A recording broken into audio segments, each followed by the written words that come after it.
Rice and shine divine mercy table ടോക്സിലേക്ക് സ്വാഗതം.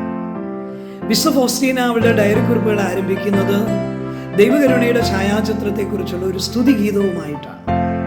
അവിടെ വിശുദ്ധ ഫൗസ്റ്റീന ഇങ്ങനെ ഈ ചിത്രത്തെക്കുറിച്ച് ഇങ്ങനെ പറയുകയാണ്: you bless whoever approaches your face.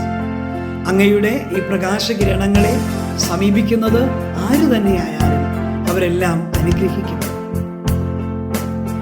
നമ്മുടെ കർത്താവിൻ്റെ തിരുവിലാവിൽ നിന്ന് ചുവന്നതും വിളറിയതുമായ ചുവന്നതും വെള്ളയുമായ രണ്ട് പ്രകാശരശ്മികൾ ബഹിർഗമിക്കുന്നതായിട്ട് ദൈവകരുണയുടെ ചിത്രത്തിൽ കാണുന്നുണ്ട്.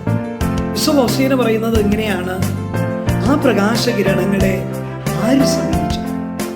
എത്ര വലിയ കഠിനപാപിയാണെങ്കിലും, രോഗിയാണെങ്കിലും, ജീവിതം തകർന്നു പോയ വ്യക്തിയാണെങ്കിലും, നിരവധിയായ പ്രതിസന്ധികൾ, കടബാധ്യതകൾ, സാമ്പത്തിക തകർച്ചകൾ എന്തു തന്നെ അനുഭവിക്കുന്ന വ്യക്തിയാണ് നിങ്ങളെങ്കിലും ആ പ്രകാശരശ്മികളുടെ സമീപത്തേക്ക് ഒരു കൊച്ചു കുഞ്ഞിനെ പോലെ കടന്നു ചെല്ലാൻ തയ്യാറാകും.